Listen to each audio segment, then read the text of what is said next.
യഥാർത്ഥി പാട്ടുകാരൻ എന്റെ അമ്മാവനായിരുന്നു. അത് മാമ പറ. 6 മാസം മുമ്പ് മരിച്ചു പോയില്ലേ? ആ എന്തുവാ കിടപ്പായിരുന്നോ വയ്യായിരുന്നോ? ഒരു കുഴപ്പമില്ലായിരുന്നു. ഇവിടെ ഒരു കുഴപ്പമില്ലായിരുന്നു. അവൻ എന്തിനാ മരിക്കാൻ പോയേ? അത് ശരിയാണല്ലോ. മാമന് പെട്ടെന്ന് മരിക്കേണ്ട ഒരു ആവശ്യം വന്നു, മാമൻ അങ്ങ് മരിച്ചു. കാര്യങ്ങളെ ചെയ്യാൻ പറ്റും. അല്ല ഞാൻ ചോദിച്ചു, ആവശ്യമില്ലാതെ ഒരു മാമൻ മരിക്കേണ്ട കാര്യമില്ല, ഞാൻ ചോദിക്കുന്നത്. അതെ, അതെ. പരിപാടി നോക്ക്. ആ ഡേറ്റ് ഫെബ്രുവരി 15. ഫെബ്രുവരി 15 എന്ന് പറയുമ്പോ മാർച്ച് 28 ക്രിസ്മസിന്റെ തലേ ദിവസം, വിഷു ആന്ന്.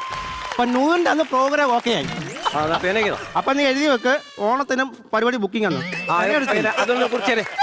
ഞാൻ പറഞ്ഞ ഡേറ്റ് നിങ്ങൾക്ക് മനസ്സിലായില്ലേ? എന്തുവാ പറഞ്ഞത്? ഫെബ്രുവരി 15 തീയതിയാന്ന് പരിപാടി. ഈ ഒരു വർഷത്തെ പരിപാടി മൊത്തം ബുക്ക്. അപ്പൊ ഞാൻ പറയാം. പിന്നെ ഫ്ലെക്സ് വെക്കുന്നുണ്ട്.